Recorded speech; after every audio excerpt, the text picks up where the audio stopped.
Dragon Ball OC, qu'est-ce que c'est?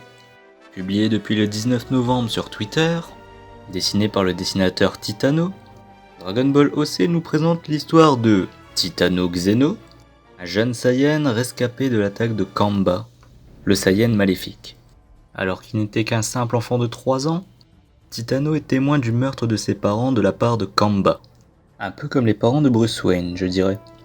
15 ans s'écoulent alors entre le chapitre d'introduction et le chapitre 2, nous présentant alors un Titano qui a donc 18 ans, accompagné de son ami Yamoshi, un perso qui me tient à cœur. Yamoshi qui aura le visage partiellement couvert sur les quelques pages où on le voit. Après je sais pas si c'est une coïncidence ou non, mais le Yamoshi de Titano partage quelques similitudes avec le mien, de Dragon Ball Super Yamoshi.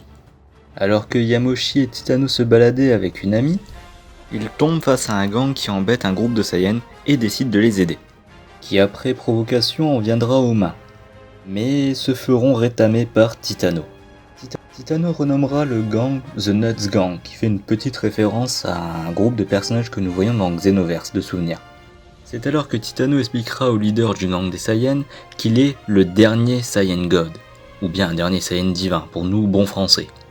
Le chef du gang expliquera que les Saiyan God ont été éliminés par un simple Saiyan, qui fait référence à Kamba que nous voyons au tout début, et provoquera Titano sur la mort de ses parents, ce qui lui vaudra une belle mandale des familles. Petit détail subtil, Titano expliquera que les Saiyan God sont plus grands que la moyenne des Saiyans. Et après ce petit affrontement, Titano et Yamoshi feront la rencontre du général Oniak, et il proposera à Yamoshi et Titano de rejoindre l'armée Saiyan après avoir vu de quoi étaient capables les deux amis. Ce qui conclut le chapitre 2. Le chapitre 3 est encore en cours, je ne peux pas dire grand chose dessus pour l'instant en fait, hormis que la couverture semble nous montrer que Yamoshi atteindra le stade de Super Saiyan et de Super Saiyan God. Mais de ce qu'on peut voir, nous voyons Charlotte, le personnage de Dragon Ball Legend, ainsi que Titano et les autres Saiyans portant la même armure que Charlotte. Ce fan manga est très prometteur, couvrant une certaine partie de Dragon Ball qui n'a pas souvent été traitée. J'ai moi-même fait un fan manga sur Yamoshi, mais ici, il n'est pas le héros principal. C'est justement ce qui me fait le plus peur. Au vu du titre du fan manga et de quelques illustrations de Titano à ce sujet, j'ai peur qu'il rajoute beaucoup trop de persos un peu inutiles au scénario, simplement pour faire plaisir aux créateurs d'Original Character, autrement appelés OC, hormis s'il arrive à les intégrer correctement au scénario. Le fait d'avoir rajouté Kamba et faire le lien encore une fois avec Yamoshi est un très bon parti pris selon moi, et j'espère que ce point-là sera un peu plus développé dans les futurs chapitres. Ce serait vraiment dommage de tomber dans une réédition de Xenoverse avec un début de scénario pareil. Je pense à Dragon Ball Rage qui avait un bon début et qui au final ne raconte plus grand chose désormais. Le style de dessin de Titano se rapprochant de celui de Shintani, est selon moi un très bon parti pris graphique qui change un petit peu de ce qu'on a l'habitude de voir, en espérant que ça ne cassera pas le dynamisme des combats par la suite. Pour ce qui est de la mise en page, elle fait le café, malgré quelques petites étourderies.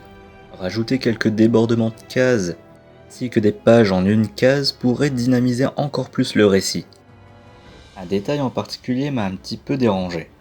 Le nom du protagoniste, ainsi que celui de ses parents. Il semble se référencer plus ou moins aux dieux.